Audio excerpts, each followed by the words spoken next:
নামের জিকির করবে যারা, আল্লাহর কাছে প্রিয় তারা, আল্লাহর কাছে প্রিয় যারা, জান্নাতে প্রবেশ করবে তারা। জোরে লা ইলাহা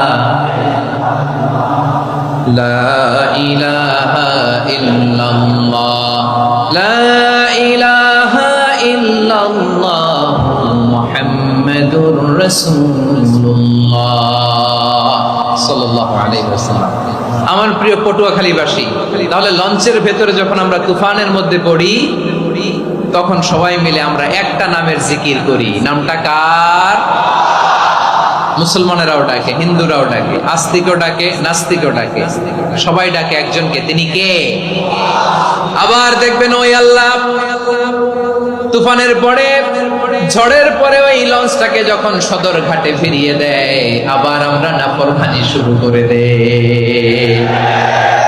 সে কোথায়? আল্লাহ বললেন, ফাইদা রাকিবু ফিল ফুলকি দা'উল্লাহ মুখলিসিনা লাহুদ্দীন ফালাম্মা নাজ্জাহুম ইলাল বাররি ইযা হুম ইউশরিকুন। সাগরে যখন তুফানে পড়ে আমি আল্লাহর ডাকে, আবার আমি আল্লাহ যখন বাঁচিয়ে দেই, আবার আমি আল্লাহর সাথে শিরিক শুরু করে। আমরা কি এরকম হতে চাই নাকি? এরকম করবেন? হ্যাঁ না, আমরা তুফানে পড়লেও আল্লাহরে ডাকি, আবার বাঁচায় দেওয়ার পরেও ডাকি কারে? আল্লাহকেই ডাকি। বিমানের মধ্যে মাঝে মাঝে দেখবেন যে এয়ার টার্বুলেন্স হয়, জানেন? এয়ার টার্বুলেন্স জানেন তো? মাঝে মাঝে বিমানটা বাউন্সিং করে, বাম্পি, ভেরি বাম্পি ওয়েদার। শোনেন নাই? 40,000 ফিট উপরে যখন থাকে, তখন পাইলট মাঝে মাঝে বলে, dear passengers, ladies and gentleman, right now we are flying 40,000 feet above the ground and we are passing very air turbulence, very heavy air turbulence right now. Please fasten your seat belt. দেখবেন মাঝে মাঝে পরিবর্তন হয়েছে, ফলে এখন বিমান shaking করে বেশি, বাউন্সিং, বাম্পি ওয়েদার। তো বলেন তো, 40,000 ফিট উপরে যখন আপনি, কয় হাজার ফিট? সবাই বলুন, কয় হাজার ফিট? 40,000 ফিট উপরে যখন আপনি, তখন যখন বিমানটা এরকম বাউন্সিং করে, সবাই যখন ভমিটিং করে বিমান নষ্ট করে দেয়, বমি করে, তখন বাঁচানোর কে আছে আল্লাহ ছাড়া? কেউ আছে? ওই মুহূর্তেও সবাই মিলে একজনের ডাকে আওয়াজ করে বলেন, তিনি কে? মাঝে মাঝে কিছু সোশ্যাল মিডিয়ায় কিছু ভিডিও পাওয়া যায় যে হেভি যখন এয়ার টার্বুলেন্স হয়, 10 সেকেন্ড 15 সেকেন্ডের কিছু ভিডিও পাওয়া যায়, বিমানটা এরকম বাউন্সিং করছে, বাম্পি ওয়েদার, কাঁপছে, মানুষগুলো বমি করছে, অক্সিজেন মাস্কগুলো সব ঝুলে পড়েছে, বিমানটা শুধু কাঁপছে। তখন দেখবেন বিমানের ভেতরেও এরকম লঞ্চের মতো চিৎকার আছে না নাই? বিমানের ভেতরেও তখন চিৎকার। গত বছর হিথ্রো এয়ারপোর্ট থেকে সিঙ্গাপুর এয়ারলাইন্সের একটা ফ্লাইট, হিথ্রো টু চাঙ্গি, একটা ফ্লাইটে এমন বেশি এয়ার টার্বুলেন্সের শিকার হয়েছিল ওই এয়ারক্রাফটটা, 33 জন যাত্রী সেখানে আহত হয়েছে, একজন যাত্রী নিহত হয়েছে। কেবিন ক্রুজ, এয়ার হোস্টেস যারা আছে, একজনের নাক ফেটে, চোখ ফেটে, কপাল ফেটে, ব্লিডিং হয়ে শয়লা। প্রিয় ভাইরা, 40,000 ফিট উপরে বিমানটা যখন কাঁপবে, তখন আমাদেরকে আল্লাহ ছাড়া আর কেউ বাঁচানোর আছে? এত আসতে বললে হবে? ওই কঠিন মুহূর্তে আমার বাবা আমারে বাঁচাতে পারে, আমার বন্ধু আমারে বাঁচাতে পারে। এই গ্রাউন্ডে, জমিনের বুকে আমার প্রোটোকল, আমার ক্ষমতা, আমার দাম্ভিকতা, কোনো কিছু আমারে বাঁচাতে পারে? একজন ছাড়া। চিল্লায় বলতে হবে, তিনি কে? সে আল্লাহ বললেন, গোলাম, আমি বিপদের সময় ঠিকই তোমাদের বাঁচিয়ে দেই। ওই বিমানের ভেতরে 40,000 ফিট উপরে যখন তোমরা এয়ার টার্বুলেন্সের শিকার হও, তখন নাস্তিকও আল্লাহরে ডাকে, হিন্দু আল্লাহরে ডাকে। জোরে বলেন ঠিক কিনা? আবার বিমানটা যখন শান্ত হয়ে যায়, একটু পরেই বিমানের স্ক্রিনের মধ্যে হিন্দি সিনেমা খোঁজে। বিমানের স্ক্রিনে কিন্তু বিশাল ওখানে আফলাম ফিল্মের একেবারে বোঝাই করা। বিমানটা শান্ত হলে আবার হিন্দি সিনেমা দেখা শুরু করে। একটু আগে ডাকছিল কারে? দেখবেন বাংলাদেশে আমাদের ক্রিকেটাররা যখন অন্য কোনো দেশের সাথে খেলে, অনেক সময় এমন হয়, বল বাকি একটা, রান দরকার 6টা। বল বাকি কয়টা? পটুয়াখালী বোঝে নাই বোধহয়। বল বাকি কয়টা? রান দরকার। আপনি দেখবেন ক্যামেরাম্যান তখন গ্যালারিতে খালি দেখায় দর্শকদের যে কি অস্থিরতা। হিপ হপ স্টাইলের মেয়েটা, যে মেয়েটার ওড়না এতক্ষণ ছিল গলায়, এতক্ষণ কইছিল, ওই মেয়েটা দেখবেন ওড়নাটা টেনে মাথায় দিয়ে এরকম মুনাজাত ধরতেছে, আল্লাহ আল্লাহ, একটা সক্কা, আল্লাহ আল্লাহ, আমার লাল সবুজের পতাকারে তুমি অপমানিত কইরো না আল্লাহ, ইন্ডিয়ার সাথে আমাদের খেলা আল্লাহ আল্লাহ, একটা সক্কা, একটা একটা পুরো পুরো খেলা জুড়ে এই মেয়ের ওড়না ছিল গলায়, কিন্তু যখন এক বলে 6 রান দরকার, ওড়না চলে আসছে কোথায়? মাথায়। আবার মুনাজাত আছে না নাই? ঠিকই বাংলাদেশের দামাল ছেলে এমন এক শট মারলো, বল চলে গেল স্টেডিয়ামের বাইরে, ছক্কা, জিতে গেলাম আমরা। পুরো স্টেডিয়াম জুড়ে চিৎকার, হই হুল্লোড়, মौज মাস্তি। যেই মেয়েটা মাথার মধ্যে ওড়না দিয়ে এতক্ষণ সুবহানাল্লাহ সুবহানাল্লাহ বলে আল্লাহর কাছে দোয়া করেছে, ওই মেয়ে এখন আবার ওড়না ফেলে দিয়ে নাচা শুরু করে দিয়েছে। তাহলে আল্লাহর ভয়, আল্লাহর প্রতি আস্থা, বিশ্বাস, ভালোবাসা, এটা কি ক্ষণিকের জন্য? মানে আমার যখন লাগবে তখন আল্লাহর ইউজ করবো নাকি? হ্যাঁ, বিপদে আপদে, সুখের সময় দুঃখের সময়, সচ্ছল অসচ্ছল অবস্থায় বিশ্বাসীরা ভরসা রাখে একজনের উপর। চিৎকার করে বলে, পটুয়াখালী তিনি কে? সে আল্লাহ বললেন, গোলাম মনে করো না জাহাজ থেকে সদরঘাটে ভিড়িয়ে দিলাম তুমি নিরাপদ হয়ে গেছো, মনে করো না 40,000 ফিট থেকে সেফ ল্যান্ডিং এর পরে এয়ারপোর্টে নেমে গেলেই তুমি নিরাপদ হয়ে গেছো। ও মিয়া, বিপদ কি শুধু সাগরে আর আকাশে? ঘরের বিপদও, ঘরের ভেতরও বিপদ আসতে পারে কি পারে না? এজন্য সূরা মুলক আল্লাহ বললেন, আমিনতুম মান ফিস সামাই আন ইয়াকসিফা বিকুমুল আরদা ফাইদা হিয়া তামুর। তোমরা কি ভাবছো তোমরা নিরাপদ? সাগরের মধ্যে তুফান, আল্লাহ আল্লাহ ডাকলাম, সদরঘাটে যেয়ে পড়ছি, বাইসে গেছেন তো আপনি। আর পাবে আপনারে আল্লাহ? আল্লাহর তো সাগরের মাঝখানে তো আল্লাহ আপনার পাইছিল, আর তো পাবে না। আর পাবে আপনারে? আর আল্লাহ ধরতে পারবে আপনারে? ঘরের ভেতরও বিপদ দিয়ে আটকাতে পারে কে? 5 স্টার 7 স্টার হোটেলের ভেতরও আমাকে বিপদের মধ্যে ফেলে দিতে পারেন কে? আল্লাহ বললেন, তোমরা কি ভেবেছো তোমরা নিরাপদ? আমি চাইলে ল্যান্ডস্লাইডস, ভূমি ধস দিয়ে 1 লক্ষ এক মুহূর্তে নিয়ে যেতে পারি। এক সুনামি দিয়ে থাপ্পড় মেরে 3 লক্ষ সাগরের ভেতরে ঢুকায় দিতে পারি, 1 সেকেন্ডও লাগে না আমার। أم أمنتم من في السماء أن يرسل عليكم حاصبا فستعلمون كيف نذير। আল্লাহ চাইলে আকাশ থেকে পাথর বৃষ্টি নাজিল করতে পারেন কি পারেন না? এই মুহূর্তে এখানে ভূমিকম্প দিতে পারেন কি পারেন না? আচ্ছা, ভূমিকম্প যখন হয় আমাদের কারো হুঁশ থাকে? আপনি মনে করছেন আমরা সাধারণ মানুষ, আমরা দৌড় দেই, আর প্রেসিডেন্ট প্রধানমন্ত্রী ওনারা বুঝি খাটে শুয়ে থাকে? কথা বুঝে নাই বোধহয়। ভূমিকম্প, আর্থকোয়েক যদি হয়, বাঁচার জন্য আমরা কি করি? হয় খাটের তলায়, ডাইনিং টেবিলের নিচে, উপরে শক্ত কিছু আছে এটার নিচে, অথবা ঘর থুইয়া দেও দৌড়। তো প্রধানমন্ত্রী উনি কি করে? প্রেসিডেন্ট উনি কি করে? হ্যাঁ, উনি খাটের মধ্যে যে শুয়ে থাকে নাকি? উনিও দৌড়, সাধারণ মানুষও দৌড়, প্রধানমন্ত্রীও দৌড়, বাড়িওয়ালাও দৌড়, ভাড়াটিয়াও দৌড়, সবাই দৌড়। নাকি ভাড়াটিয়ারা বাড়ি থুইয়া দৌড়, বাড়িওয়ালারা আর বেরোয় না? এরকম? হ্যাঁ। তাহলে যে কোনো মুহূর্তে ভূমিকম্প দিয়ে নাস্তানাবুদ করতে পারে কে? আমার প্রিয় ভাইয়েরা, আমরা নিরাপদ নই, আমরা তার দয়ায় বেঁচে আছি। কার দয়ায়? এজন্য আল্লাহ বললেন, গোলাম যে কোনো মুহূর্তে বিপদ দিয়ে তোমাদেরকে নাস্তানাবুদ করতে পারি। বিশ্বাসী বলে যদি নিজেকে দাবি করো, সব সময় ডাকতে হবে একজন সত্তাকে। বলেন তিনি কে? এই কথা ক্লিয়ার? এই সবগুলো উদাহরণ শেষে সবার কাছে ক্লিয়ার হয়েছে না যে বিপদ থেকে, আপদ থেকে, পরীক্ষা থেকে, ক্যালামিটি থেকে আমাদেরকে কেউ বাঁচাতে পারে না একজন সত্তা ছাড়া। আবারও বলেন তো তিনি কে? ক্লিয়ার? হ্যাঁ, সবাই বুঝতে পারছেন? আচ্ছা, এবার আমরা দেখি বিষ্ণু ইসলামের জীবনে বিপদ আপদ ছিল কিনা। উনি বিপদ আসলে কিভাবে ডিল করতেন, বিপদ আসলে কোন দোয়া পড়তে হয়, কিভাবে ফরিয়াদের হাত উত্তোলন করতে হয়, কিভাবে রবের দরবারে নতজানু হয়ে ফরিয়াদ করতে হয়, এটা জানার দরকার আছে না নাই? আসুন আমরা বিশ্বনবীর জীবনী থেকে দেখি বিপদ আসলে উনি কি করতেন। বিপদ আসলেই প্রথমে বিশ্বনবী সাল্লাল্লাহু আলাইহি ওয়াসাল্লাম একটা দোয়া পড়তেন। কি পড়তেন? তিনি পড়তেন ইন্না লিল্লাহি ওয়া ইন্না ইলাইহি রাজিউন। নিশ্চয় আমরা আল্লাহর জন্য, নিশ্চয় আমরা কার দিকে ফিরবো ভাই? আবার কার দিকে ফিরবো? আওয়াজ করে বলুন তো, আমরা এসেছি কার কাছ থেকে, আবারও ফিরে যাব কার কাছে? এজন্য বিশ্বনবী পড়ছেন ইন্না লিল্লাহি ওয়া ইন্না ইলাইহি রাজিউন। নিশ্চয় আল্লাহর জন্য, ওই আল্লাহর দিকেই আমরা ফিরে যাব। তারপরে বিশ্বনবী পড়তেন আল্লাহুম্মা আজুরনি ফি মুসিবাতি ওয়াখলুফ লি খায়রাম মিনহা।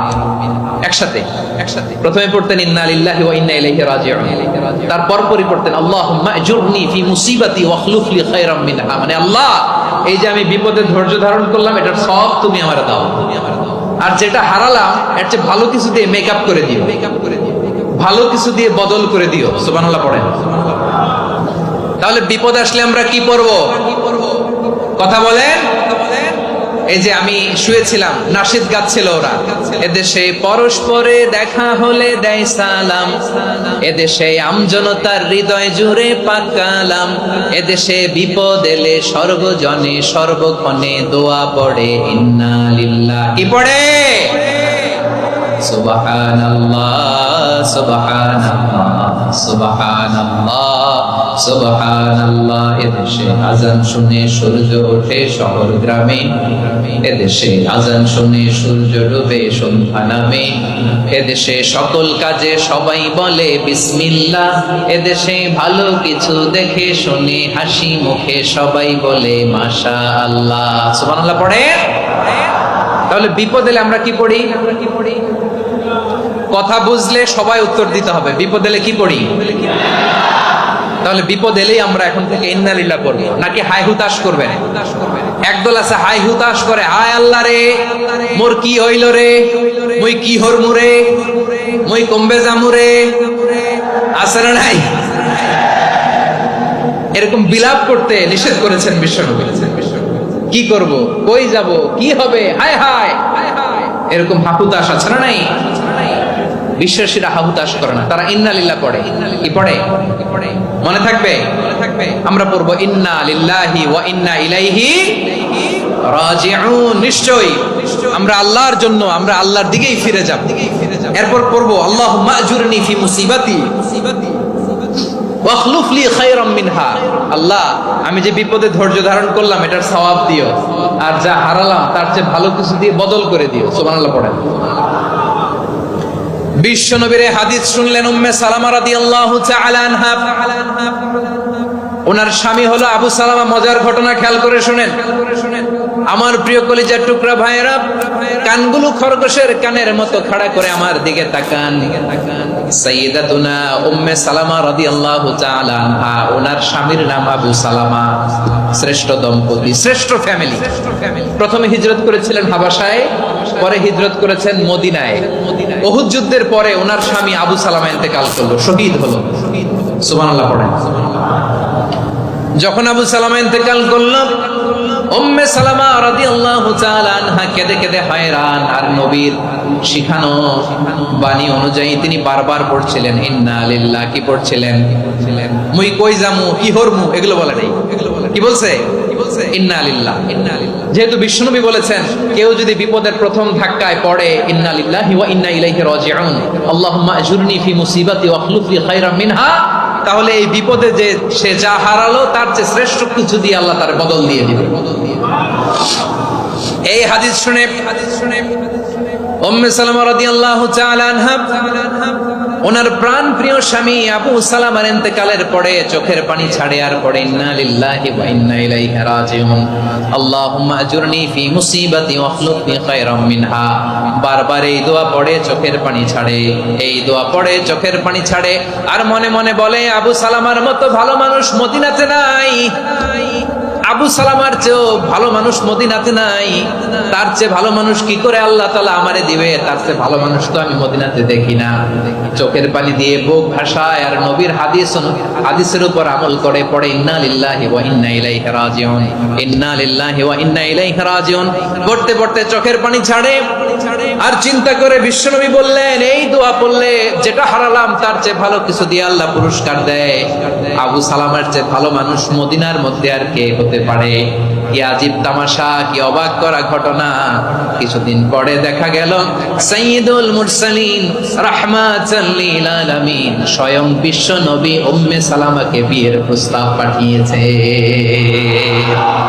স্বয়ং বিশ্ব নবী উম্মে সালামা রাদিয়াল্লাহু তাআলা থেকে বিয়ের প্রস্তাব পাঠিয়েছেন। উনি রাজি হয়ে গেলেন, বিয়ে হয়ে গেল, উনি হয়ে গেলেন উম্মুল মুমিনিন, আমাদের মা, পুরো মুসলিম উম্মার মা। চিৎকার করে বলেন আল্লাহু আকবার।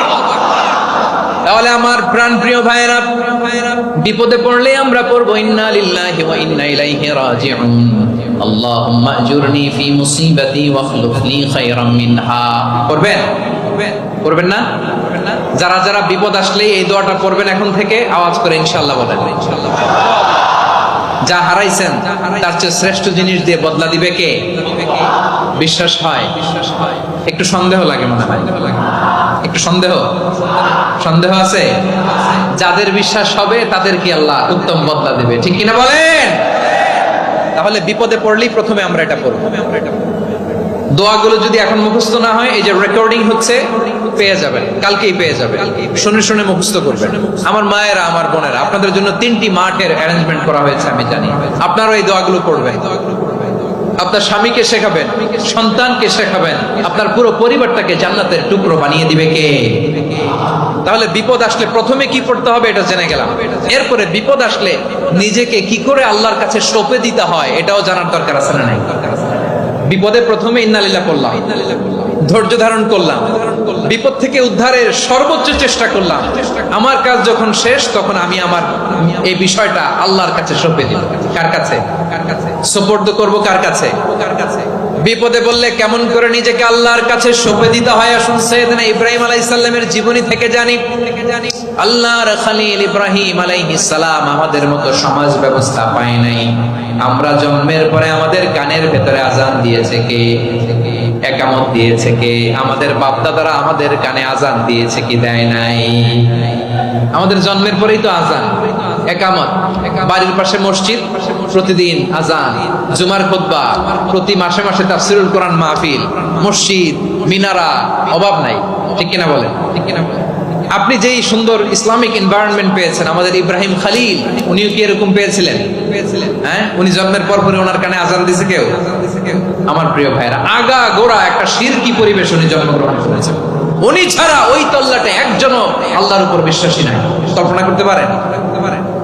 গোটা তল্লাটে, গোটা দেশে বিশ্বাসী মুমিন, আল্লাহর উপর বিশ্বাস স্থাপনকারী কয়জন?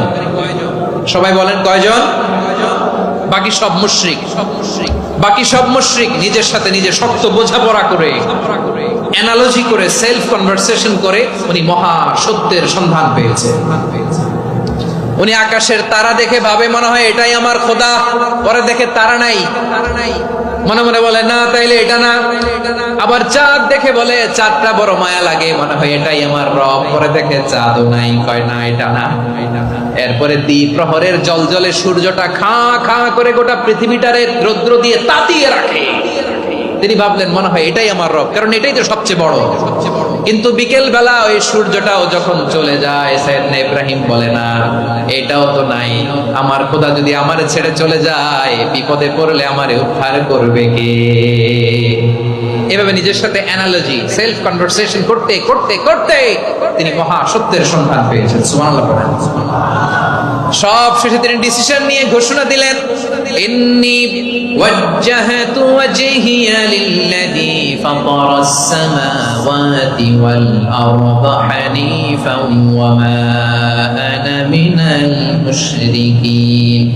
নিশ্চয় আমি এমন সত্তার দিকে মনোনিবেশ করলাম, মুখাপেক্ষী হলাম, যিনি আকাশ বানিয়েছেন, জমিন বানিয়েছেন, আমি মুশরিক নই। সুবহানাল্লাহ। পারতেন? আপনি পারতেন? কেউ নাই, লক্ষ লক্ষ মুশরিক, আপনি একা। ওনার মতো এরকম বিচক্ষণতা দিয়ে আল্লাহরে খুঁজে পাইতে পারতেন আপনি? কি নবী ছিল, আল্লাহকে খুঁজে পেয়েছে। যখন আল্লাহর ইবাদত শুরু করলো, এই কথা ছড়ায় পড়লো চারদিকে। নমরুদ সাইয়েদনা ইব্রাহিমকে ডেকে পাঠালেন। নমরুদ বলে, ইব্রাহিম, তুমি নাকি মূর্তির পূজা না করে কোন নতুন রবের ইবাদত করো, কে তোমার রব? সাইয়েদনা ইব্রাহিম বললেন, রব্বি আল্লাযী ইউহয়ী ওয়া ইউমীত, আমি এমন রবের ইবাদত করি যিনি জীবন দেন, যিনি মৃত্যু দেন। নমরুদ বলে, তাই নাকি? তোমার রব জীবন দেয়, মৃত্যু দেয়, আর এটা তো আমি দেই। আমিও তো জীবন দেই, আমিও তো মৃত্যু দেই। সাইয়েদনা ইব্রাহিম বললেন, কেমন করে তুমি জীবন দাও, মৃত্যু দাও, একটু দেখাও তো। নমরুদ জেলখানা থেকে দুজন কয়েদিকে ডেকে আনলো। কয়েদি এনে অর্ডার করলো, একটাকে এখনই শিরোচ্ছেদ, হেড অফ, ড্যাশ পেনাল্টি, মৃত্যুদণ্ড দেয়া হলো, ফিনকি দিয়ে রক্ত বের। নমরুদ বলে, দেখো, দুজনকে ধরে আনলাম, একজন কয়েদিকে দিলাম ডেথ পেনাল্টি, মৃত্যুদণ্ড, ওরে মৃত্যু দিলাম।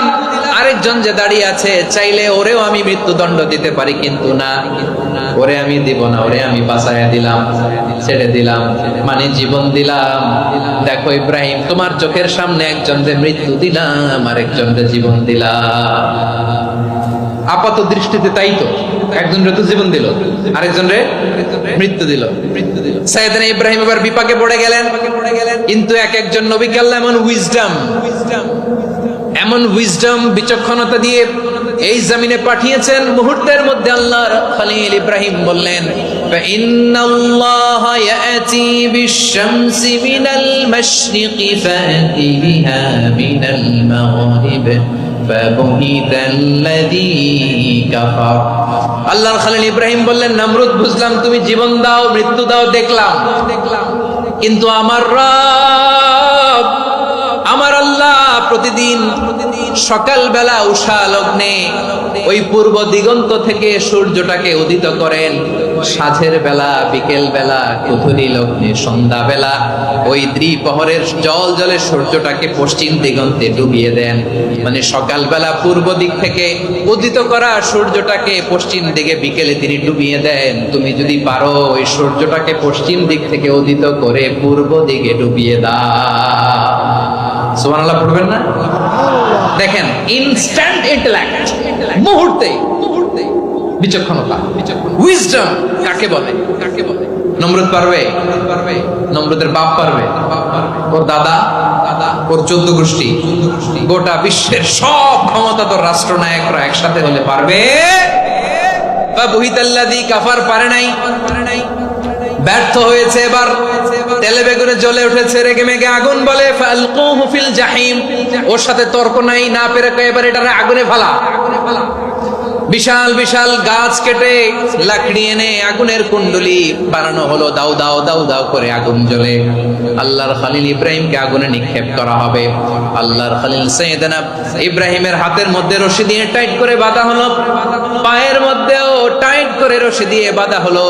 আল্লাহর খলিল ইব্রাহিমকে আগুনের কুণ্ডলির মধ্যে ফেলা হবে। ও মিয়া, আপনি যে বিপদের কারণে ভয় পান, হতাশ হন, এটা কোনো বিপদ? ওনার বিপদের সামনে পটুয়াখালী আওয়াজ করে বলুন, সাইয়েদনা খলিল ইব্রাহিমের বিপদের সামনে আমাদের বিপদগুলো কোনো বিপদ? কোনো বিপদই না, এটা কোনো বিপদই না। হাত পা বেঁধে টাইট করে নিক্ষেপ করা হবে। সিম্পলি ফেলা যাবে না, কারণ দাও দাও করে দ্য ব্লেজিং ফায়ার, এমন আগুনের কুণ্ডলি, কাছে যাওয়া যায় না, আগুনের উত্তাপে নিক্ষেপ করা হবে। হাতে রশি বেঁধে, পায়ে রশি বেঁধে আল্লাহর খলিল ইব্রাহিম আলাইহিস সালামকে আগুনের মধ্যে নিক্ষেপ করা হবে। এটার বলে অগ্নি পরীক্ষা। উনি অগ্নি পরীক্ষার সম্মুখীন হয়েছে। এজন্য কঠিন পরীক্ষাকে আমরা অগ্নি পরীক্ষার সাথে তুলনা করি, ঠিক কিনা? সাইয়েদনা জিবরাইল এসে বললেন, ও আল্লাহর খলিল, ওরা তো আপনার হাতও বেঁধে ফেললো, পাও বেঁধে ফেললো, নড়াচড়ার সুযোগ নাই, বলেন আমি জিবরিল ফেরেশতা আপনার জন্য কি করতে পারি? আল্লাহর খলিল ইব্রাহিম বলেন, ও জিবরাইল, তোমার কাছে আমার কোনো চাওয়া পাওয়া নাই। সুবহানাল্লাহ বলেন। তোমার কাছে কাছে বলার কিছু নাই, তোমার সাহায্যের আমার দরকার নাই। সাইয়েদনা ইব্রাহিম আলাইহিস সালামকে হাতে পায়ে রশি বেঁধে হাত পা বাঁধা অবস্থায় জ্বলন্ত অগ্নিকুণ্ডে যখন নমরুদের দলবল নিক্ষেপ করবে, আল্লাহর খলিল কিভাবে নিজেকে আল্লাহর কাছে সঁপে দিয়েছেন পটুয়াখালীর ভাইরা খেয়াল করে শুনুন। হাত পা বেঁধে আল্লাহর খলিলকে যখন নিক্ষেপ করা হবে, তিনি মুখ ফুটে বলে ফেললেন, হাসবুনাল্লাহু ওয়া নি'মাল ওয়াকিল। হাসবুনাল্লাহু ওয়া নি'মাল ওয়াকিল, আমার জন্য আল্লাহই যথেষ্ট, আমার জন্য আল্লাহই যথেষ্ট। তিনি আমার সবচেয়ে বড় গার্ডিয়ান, তিনি আমার সবচেয়ে বড় অভিভাবক। জিব্রাইলের সাহায্যে অফারকে ফিরিয়ে দিলেন, দুনিয়ার বুকে কারো কাছে কিছু বলেন নাই, মুখ ফুটে বলেছেন হাসবুনাল্লাহ। ও আমার পটুয়াখালীর প্রাণের ভাইয়েরা খেয়াল রাখবেন, কোন বান্দা তার হাতে থাকা সব চেষ্টাটুকুন করার পরে মুখ ফসকে মুখ দিয়ে যখন বলে ফেলে হাসবুনাল্লাহ, বান্দা যখন হাসবুনাল্লাহ বলে ফেলে, ওই ব্যাপারটা ডিল করার দায়িত্ব স্বয়ং আল্লাহ আরশের উপর থেকে নিয়ে নেয়। আপনি যখন বলে ফেলবেন হাসবুনাল্লাহ, এটা ডিলিং করবে কে তখন? চিল্লায় বলেন না, তিনি কে? বান্দা তার সাধ্যের সবটুকু চেষ্টার পরে নতজানু হয়ে যখন বলবে হাসবুনাল্লাহ, আল্লাহ তুমি আমার জন্য যথেষ্ট, নি'মাল ওয়াকিল, তুমি আমার শ্রেষ্ঠ অভিভাবক, তখন তার কি দরকার না দরকার এটা ডিল করে স্বয়ং আল্লাহ। নিক্ষেপ করা হলো সাইয়েদনা ইব্রাহিমকে অগ্নিকুণ্ডলিতে। হাজার হাজার মানুষের দৃশ্য দেখার জন্য জড়ো হয়েছে এরকম বিশাল ময়দানে। কিন্তু কি অবাক করার ঘটনা, সবাই ভয় পাচ্ছিল, না জানে কি হয়ে যায়। আল্লাহর খলিলকে যখন আগুনের কুণ্ডলিতে নিক্ষেপ করা হয়, আল্লাহর খলিল ইব্রাহিম আগুনের কুণ্ডলির মধ্যে বসে বসে মানুষগুলোর দিকে তাকিয়ে হাসতে শুরু করে দেয়। কারণ আকাশ থেকে রব্বুল আলামিন স্পেশাল ভার্ডিক্ট নাজিল করেছেন, স্পেশাল হুকুম জারি করেছেন, কুল্লা ইয়া নারু কুনি বারদান ওয়া সালামান আলা ইব্রাহিম। ও আগুন খবরদার, সৃষ্টি শুরু থেকে তোকে একটা ধর্ম আমি বাতলে দিয়েছিলাম, তোর ধর্ম, আগুনের ধর্ম হলো যা পাবে জ্বালিয়ে সারখার করবে। আল্লাহ বলল, আগুন তোর ধর্ম দিয়েছিলাম, তুই সব জ্বালিয়ে পুড়িয়ে সারখার করে দিবি, কিন্তু ক্ষণিকের জন্য আমি তোর জ্বালিয়ে দেওয়ার ক্ষমতাটাকে কেড়ে নিলাম, জ্বালিয়ে ভস্ম করে দেওয়ার ক্ষমতা আমি কেড়ে নিলাম। কুনি বারদান, ঠান্ডা হয়ে যা, কিন্তু এত বেশি ঠান্ডা হবি না আবার আমার ইব্রাহিমের জন্য সর্দি লেগে না যায়। সুবহানাল্লাহ, এত আস্তে বললে হবে? কুনি বারদান, বারদ মানে বরফ, ঠান্ডা, ঠান্ডা হ, কিন্তু এত ঠান্ডা হবি না যাতে আমার ইব্রাহিমের কষ্ট হয়। আগুন বলে, আল্লাহ একবার বললাম ঠান্ডা হ, আবার বরফ, এত ঠান্ডা হবি না যাতে খলিলের সর্দি না লাগে। কেমন ঠান্ডা হব, কেমন এনভায়রনমেন্ট তৈরি করে দেব বলো? আল্লাহ বললেন, সালামান আলা ইব্রাহিম, আমার খলিল, আমার কলিজা, আমার ইব্রাহিমের জন্য তুই জান্নাতের গুল বাগিচা হয়ে যা। ও ভাই, নবী মুসার মতো ঈমান হলে রাস্তা হবে সাগর জলে, নবী ইউসুফের মতো ঈমান হলে একে একে দরজা খোলে। নবী ইব্রাহিমের মতো ঈমান যদি আজও থাকে বিদ্যমান, অগ্নিকুণ্ডে দেখতে পাবে কবসরতে ফুল ভাগা। কুলনা ইয়া নারু কুনি বারদান ওয়া সালামান আলা ইব্রাহিম, বান্দা যখন মুখ দিয়ে বলে হাসবুনাল্লাহ, আমার আল্লাহ আমার জন্য যথেষ্ট, এই বলে যখন নিজেকে সঁপে দেয়, তার কি লাগবে ওই দায়িত্ব স্বয়ং নিয়ে নেয় কে? সবাই বলেন, স্বয়ং নিয়ে নেয় কে? তাহলে আমার প্রিয় ভাইরা, বিপদের শুরুতেই আমরা বলবো ইন্না লিল্লাহ। শুরুতে কি বলবো? এরপরে যেই বাক্যটা পড়ে নিজের পরিস্থিতিকে আল্লাহর দরবারে সঁপে দিব, সেটা হচ্ছে হাসবুনাল্লাহ। সেটা কি? বিষ্ণু বলেন, লা ইয়াজালু লিসানুকা রাতাবান মিন যিকরিল্লাহ, সব সময় আল্লাহর স্মরণ দিয়ে, জিকির দিয়ে জিহ্বাটারে সিক্ত রাখো। আশ-শাইতানু জাসিমুন আলা কলবি ইবনে আদম, শয়তান বনি আদমের কলবে খামচি মেরে বসে থাকে। ফাইদা যাকারাল্লাহ খানাসা, মানুষ যখন আল্লাহর স্মরণ করে জিকির করে শয়তান দৌড়ে পালায়। ওয়া ইদা গাফালা ওয়াসওয়াসা, যখনই বনি আদম গাফেল হয় তখনই শয়তান তার হৃদয়ে ওয়াসওয়াসা দেয়। এজন্য বিপদে পড়লে ইন্না লিল্লাহ, নিজের সব টুকুন করার পরে, নিজের রোল প্লে করার পরে নিজেকে আমরা কি বলে সঁপে দিব? সবাই বলেন, সবাই বলতে হবে। আর জোরে বলে, মনে থাকবে? বিপদে পড়লে প্রথমে ইন্না লিল্লাহ, এরপরে নিজেকে যখন সঁপে দিব তখন হাসবুনাল্লাহ। এরপরে কঠিন বিপদে যখন বিশ্বনবী পড়তেন তখন কি করতেন? এমন বিপদ মাঝে মাঝে হয় না, দেয়ালে পিঠ থেকে যায়, চোখে মুখে অন্ধকার, কি করব দিশা খুঁজে পাই না, এরকম হয় কখনো? হ্যাঁ, আপনাদের হয়? হয় না? তো জান্নাতে আছেন আপনারা। হয় হয় এরকম হয়েছে না যে দেয়ালে পিঠ থেকে গেছে, চোখে মুখে অন্ধকার, কই যাব, কি করব, বাঁচানোর কেউ না, এরকম হয়েছে কখনো আপনাদের? যদি হয় তাইলে এটার সলিউশন বলবো, না হইলে তো এগুলো বলে লাভ নাই। হয় হয় হয় বিশ্বনবী এরকম কঠিন বিপদে পড়েছেন জীবনের কিছু কিছু মুহূর্তে। ওই মুহূর্তে বিশ্বনবী স্পেশাল দুইটা দোয়া পড়তেন। এই দোয়াগুলো আপনাদেরকে জানিয়ে দে। বিশ্বনবী বলেন, কঠিনতম বিপদে যখন পড়বা, দেয়ালে পিঠ থেকে যায়, চোখে মুখে অন্ধকার, বাঁচার কোনো উপায় নাই, তখন পড়বা লা ইলাহা ইল্লা আনতা সুবহানাকা ইন্নী কুনতু মিনাজ জালিমিন। আল্লাহ, তুমি ছাড়া কোনো ইলাহ নাই, তুমি পবিত্র, নিশ্চয় আমি জালিমদের অন্তর্ভুক্ত। সুবহানাল্লাহ বলেন। এই দোয়া সাইয়েদনা ইউনূস আলাইহিস সালাম পড়েছিলেন যখন মাছের পেটে ছিলেন। কিসের পেটে? এবং অনেক মুফাসসিরিন ইকরাম বলেছেন, অনেক আহলুল ইলমরা বলেছেন এটা হচ্ছে ইসমে আযম।